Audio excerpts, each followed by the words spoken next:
There's no English thinking stuff. How do you think in Chinese for like 20 years and suddenly turn to English thinking just in a few months?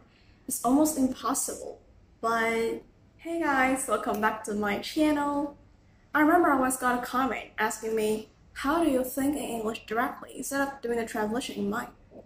Well, honestly, I do the translation too, but in most of the time, I could do it pretty fast, so it just sounds like I was directly thinking in English. But you may ask, like, how do I speed up this process of translating in mind? Well, if you want to know how, just keep watching. Well, we have to admit, most of us didn't born with an English-speaking environment. We were taught to recognize everything around us in Chinese. We make jokes with our classmates after English class. We quarrel with our parents in Chinese and gossip around with our best friends. Definitely not in English, right? So deeply in our mind, we set a native language as Chinese, as always. So now we find a problem. We are only lack of that environment. So the question about how to develop English thinking becomes equal to how to create an English atmosphere around us. And there's one thing I've always been doing, is setting the language of my mobile phone as English. It was never about pretend to be something, but trust me, the longer the time you set English as your system language, and also the WeChat language, the more you would get used to it. For me, I was being like this for many years, and at the beginning, I still have to switch into Chinese if I have to use those functions not that familiar to me. But as my vocabulary piling up, I just gradually found myself be able to handle all English words appearing in my phone. So the phone right in your hand is just a pretty good start. And the second way, also the most effective way to me, is trying to describe something in English every day. Like making comments, making complaints, spilling the tea with your besties, or just acting. Like, I once imagined I was explaining some trending words to the foreign friends. For example, 内卷.